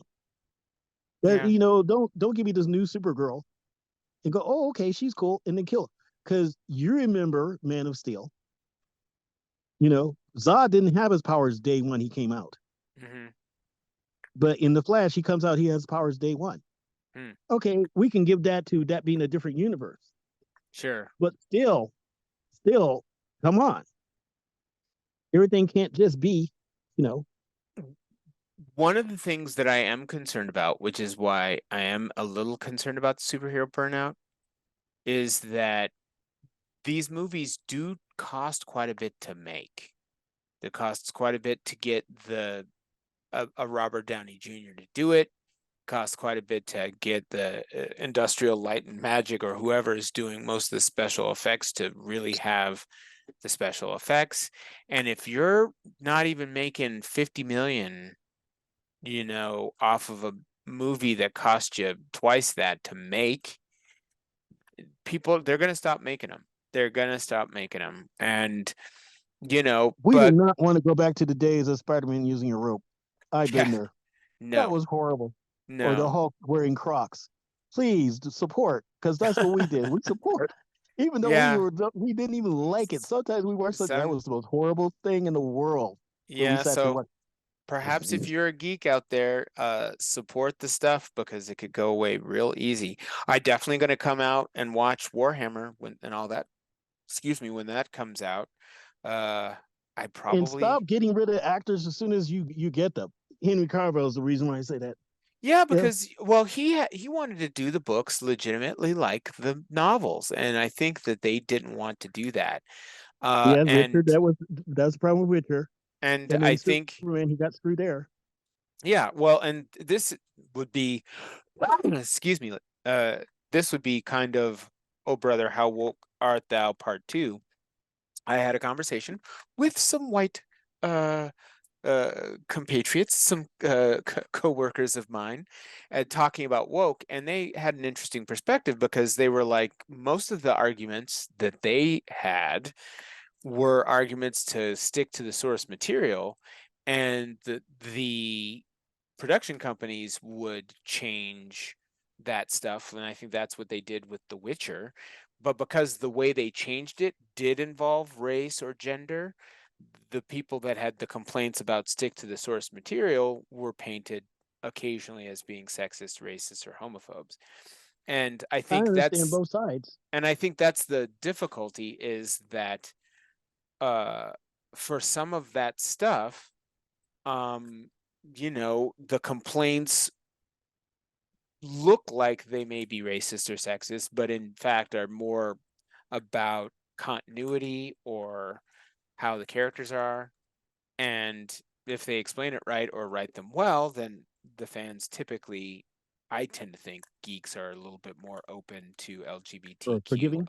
And much more forgiving towards changes in race and gender than the public at I large. do So, and I don't, because the best example is the new Dune. Not Dune 2, Dune oh, 1 you're thinking of and versus. like having some of the people on Atreides look a little bit more Arabic, Well, perhaps? no, not that route. Even though I mentioned that to you earlier, not that route. One of the ones is in Dune 1 that came out.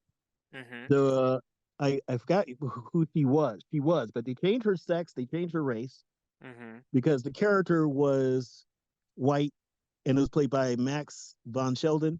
You know, the guy who played the Max von Sydow, double. maybe? Van Sydow, yeah, played by Mm-hmm. him. And in the '84 movie, Mm-hmm. and his Oh, take with was his character, David Lynch. right? Mm-hmm. And his character was what made sense from the point of view because it was based upon the book. Mm-hmm. He had became part of the culture. He adapted to the culture. He loved the culture. He wasn't from there. Okay. The new one, they changed the sex, and she actually secretly was a member of the culture. Okay. And it's just like that changed the story even microly in a different way. Sure. Because the other one, he was just left to die. In her case, she sacrificed her with one of the worms. But still, I mean, you're just like, hey, that just entirely changed the story. Well, and Was it better? It can be argued. Well, and that's the thing, is I think that fans are pretty tolerant if you change a story if it makes it better. Like I said earlier in this conversation, I don't need the spider to have bitten Peter Parker to be radioactive. It makes more sense now to be a genetically enhanced super spider than anything else. Uh, but that's fine. It's another thing if you are saying that, oh, the person that actually died was Aunt May, not Uncle Ben. I mean, that changes things a bit. That So changes see, that's the multiverse there. sure. And so, if the change, but I think that this is, like I say, this is the part that would almost of this podcast that could almost be, oh brother, how woke art there, part two.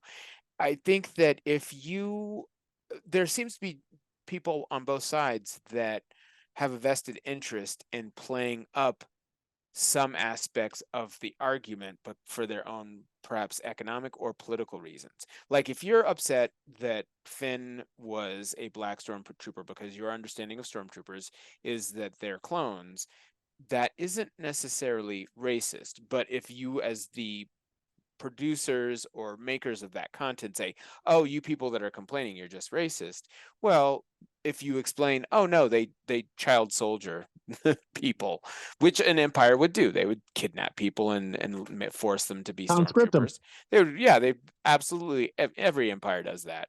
And so that makes sense. And then from what I understood, is that people, when that got explained, let that go, Right. and so you can't say that it was necessarily racist. But if someone says what you're doing is racist, then they can hype their movie a bit more, get more people involved in the idea of no publicity is bad publicity, it's all publicity, and get more people to see it. And so while maybe making some folks who have legitimate concerns paint them as racist. Now, I also think there are racists who absolutely are saying racist stuff and trying to muddy the water there too. You were going to say something? Oh no, I was just thinking about a person I know. He was talking about he had a question. No, he went to a Ren fair. He went to a Ren fair, and he was of our hue. Okay. And he had a person at the fair. He run over to him, and said, there were no black people then.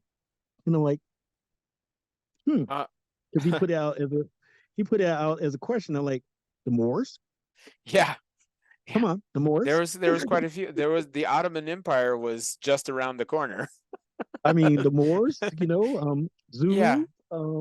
yeah. I think that people don't realize that the social construct of race, uh, when it comes to the creation of what is white and the creation of what is black, is fairly modern.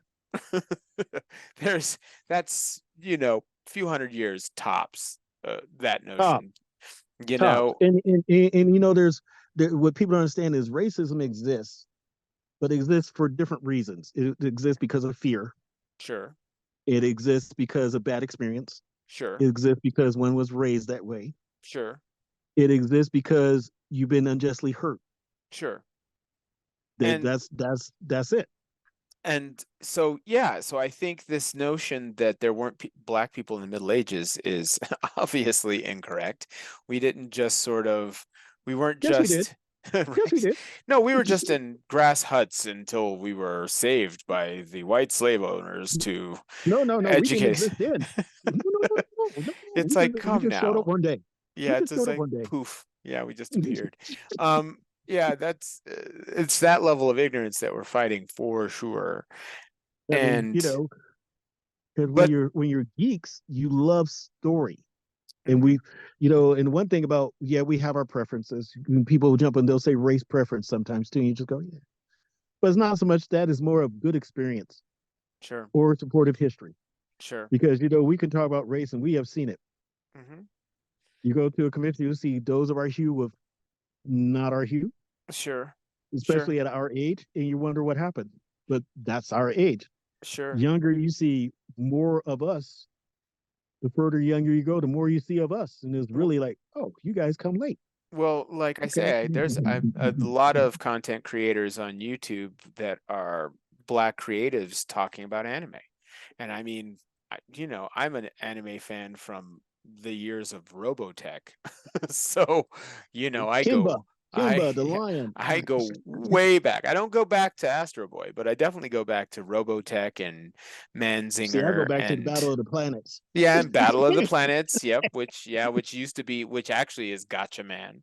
Yeah, so yeah, I mean I was talking to my wife about that just yesterday because we ended up watching Battle Royale, Mhm. which is a bananas movie. I remember reading the manga years ago, but it's bananas. It's so I could see why And it was like, yes, this is super R, and children should not see this, and we're not going to play it on regular audiences because we don't want kids going crazy. But yeah, I was talking about, like, yeah, Gotcha Man and Robotech. Those were old school anime, and yeah, now, underground videotapes. yeah, and now you can find any number of brothers and sisters that are into Naruto and Dragon Ball Z. Well, I forgot those three black wrestlers. I forgot what their names are, but they're super into Dragon Ball Z. See, that's why this is called Old Man Geek, Old Man Blerd, ladies and gentlemen, because we forget Well, yeah. everybody's names. Well, I mean, and the truth be told, you look at it, and I mean, there's some things we tolerate. We tolerate the exaggerations of black lips in some of the old stuff, Ugh. but we like the story is more important, or like people getting mad about black dwarfs in the Ring of Power by Amazon. Hmm. That was an old argument from last year, and it's like, I'm more concerned about where they came up with dwarves and women having beards. You know, Yes. Yes. Well, and and I think that's when it dips a toe into a bit of racism. Yes, I understand that J.R.R. Tolkien was looking at this as a European analogy and a European allegory, but I don't care about black dwarfs. I don't care particularly. well, they had one. I forgot what the show was because literally I was looking Doesn't at the bother powers of me. Merlin. I Hmm. was looking at the powers of Merlin. So he shows you how geeky I am. I Hmm. was looking at the powers of Merlin, and one of the recent interpretations had a black person play Merlin, Okay. and the person had a substantiated complaint. He said, I'm going to sound racist for a minute, but I want you to hear me out. I couldn't tell you the name to save my life, but it's true. He said the actor is good, Merlin's good, but Merlin should be black because one of King Arthur's knights was black, and that was the biggest attraction as far as highlighted factor of him Mm-hmm. was that people were so awestruck that this black man, Mm-hmm. you know, where he come from, because you Mm-hmm. know their arrogance and everything, Mm-hmm. where he come from, and yet he's part of King Arthur's army. So they have two Phillies. Number one, they go, okay, I believe the king is doing right, but is he a demon or what? Mm-hmm. You know, and having Merlin be black, that takes away from it. Sure. I In other understand words, that that argument. that makes it that's a reasonable argument. It's like if there are other characters that are black and it's made as an important part of their character and the storyline, making another character black that would be a contradiction to why that other character was black being a big deal. That makes sense. But again, it's the problem is that and I don't know what dark forces are involved, but it seems as though all of these conversations that involve wokeness and all of these things tend to be things that are casting choices where they change the gender or the race. And you know, some they're just there's I just want to think about, I think it's how do you say it in Latin? Qui bono? It's like who benefits? Because these arguments are being made, who's benefiting? And I feel like there are people that are racist that are benefiting, and I think there are people who are marketing execs that are benefiting because they stir the pot. And I think everybody else is just involved in these arguments, serving, unfortunately, their dark purposes, and that's Well, unfortunate. see, here's a good argument right here. This is racist on racist, and this I'm guilty, Your Honor, I'm guilty. The play movie 12 Angry Men. Mm-hmm. About 10, 15 years ago, I was riding the bus, and this girl was saying how she was going to be doing the sports fan in 12 Angry Men. And I was just floored. It's like, what? Either you making 12 drawers or something. This is crap. What the? Why is just that it shouldn't be a woman playing the characters? That was the idea. The thing was, is that the whole point was they talk about how they're men. And in the play, they do talk about racism, but it's more towards Puerto Ricans or whatever the ethnicity was at the time that the movie was made, the play was made. Mm-hmm. Now, by having it be sexual, how can they have that scene? How can they have that explanation? See, but that's where I get into how it's a bit of a trap because it's like these kinds of casting decisions, which on paper might be like, oh, that's kind of neat, but also on paper be like, well, that changes the story this way, that way, and my worship of the story is the key point. But then because it involves race, because it involves gender, it then gets swallowed up by this culture war that everyone seems to be fighting. And I just wonder who's benefiting from it. Because I do think that, sometimes you can tell a different story by changing a gender or changing a race, and it serves the story, and maybe you end up telling a better story. I don't think that changing the kingpin from white to black does much of anything, really. Like No, it's just in the supposed to bring first the person who was it is a had his criminal. Yeah, he paws was over the city. yeah, he was just a criminal. That it made sense on some level, but which is unfortunate because that has to do with stereotyping as well. But if it serves the story, it does, and you can write it well, that's the key. But if you're doing it just to stir the pot, I think you're benefiting the racists and you're benefiting people whose bottom line is the bottom line, which is how much money they're going to make. The biggest thing that I ever got upset about was that the ancient one in Doctor Strange should have been Tibetan, which is what he Yes, was in the comic books. And the yes. reason why that was changed, now a person could say, oh, well, you're being sexist or even racist because it was Tilda Swinton, who I love as an actress, being the character. But my beef was no, there's a reason why he was Tibetan, and the reason you changed it was because you wanted to sell to Chinese audiences, and China has a major beef with Tibet, and you wouldn't be able to make your extra $1 billion selling to China. So it wasn't Absolutely that correct. it wasn't a service to the story.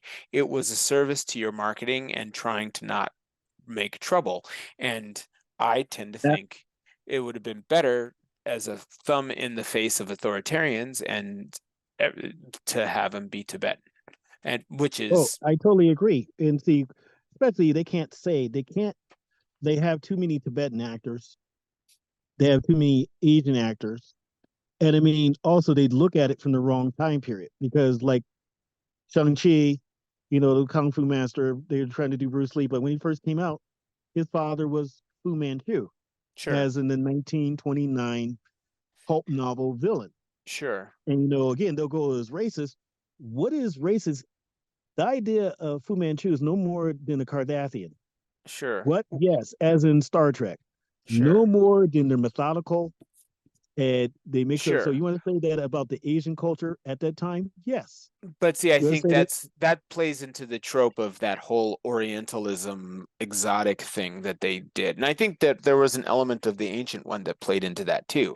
And so it may not be overtly racist, it's certainly on the same highway of Yeah. racial Oh, oh, stereotypes. oh, yeah. But I mean, it's the same thing like in the movies where they have blacks be stronger or whatever else. Okay, Sure, we can sure, go back to Jimmy the Greek if we're going to go that route. But get my point sure, because I sure. don't want us to be canceled like him. Yeah, right, Jimmy the Greek. But see, that's the thing is that I'm a person who has fought for LGBTQIA plus rights. I've wear my lefty lefterson stuff on my sleeve, but I didn't like that casting just because I felt like that was not courageous. They could have been courageous had it stick to I feel the same to way. the truth of the story, and also they could have navigated avoiding some of those ancient oriental quote unquote trope kind of stuff. The Orient is mysterious and exotic. They could have avoided that and still Or they had could him have be played off Tibetan. it because it is, but how much? I Yeah, mean, they it's no could have more mysterious sure, than like someone not seeing a car from the inside. I mean, come on. sure. And But I to still my I point is, oh, go ahead. Oh, I was just gonna I say, would, and I still enjoyed Tilda Swinton in it. Wasn't like getting on my keyboard, but going bang, bang, bang, bang, bang on the keyboard, saying I'm mad about this. No, but but now see, I felt the opposite. I was mad about Finn. who? I was mad about Finn from the last three Oh, of the from Star Wars trilogy. yes, and I think Yes, you are because he was going to be the Jedi, the next Jedi, and when you brought up China, they took him off the poster when it went to China. sure, and I think that there seems to be some prejudice that seems to be a concern with Chinese Oh, let's be audiences honest, when be okay. yeah, Be well, okay when it's their country.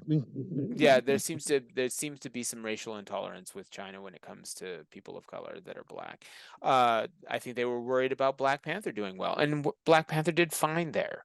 So, maybe Hmm. maybe don't kowtow to the prejudices of a country and and do the stories as they could be done. And, I think having him be Tibetan would have been like I said, a nice thumb in the face of authoritarians who believe they can walk in and take over a And they can country still and do it. destroy them.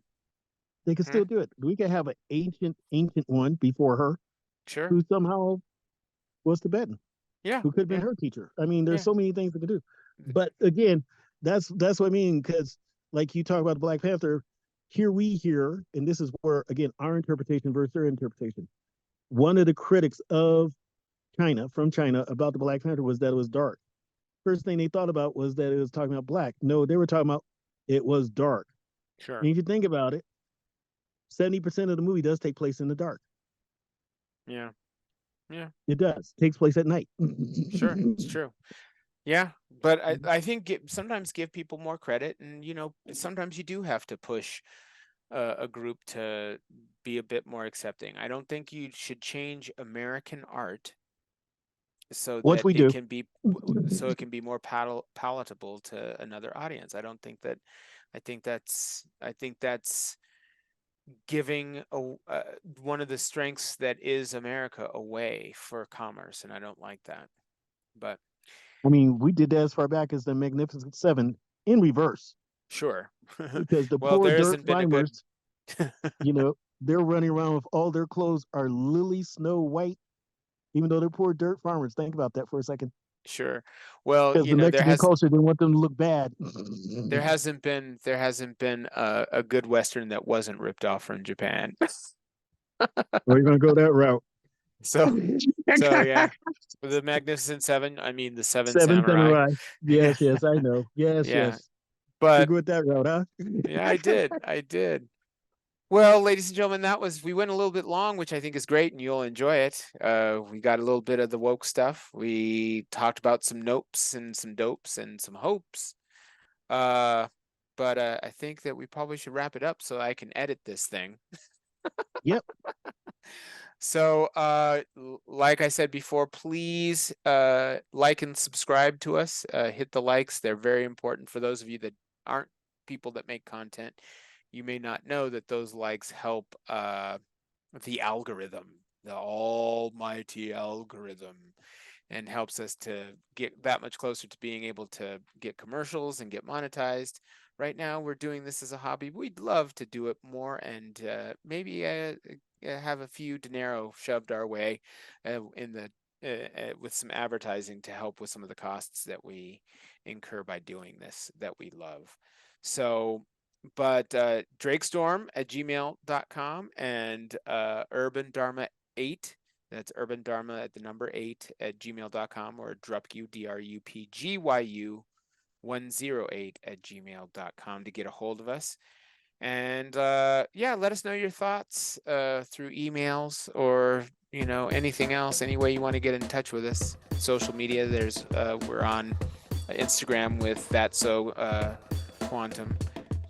Get a hold of us there and just let us know what you think, if there is superhero burnout and if the woke thing is still plaguing us, a pox on our house of nerddom. Let us know. Yes, it is. Let us know. And so, like we like to say, don't be a stranger. Just be strange. Take care, and we'll see you next week. Yep. Bye.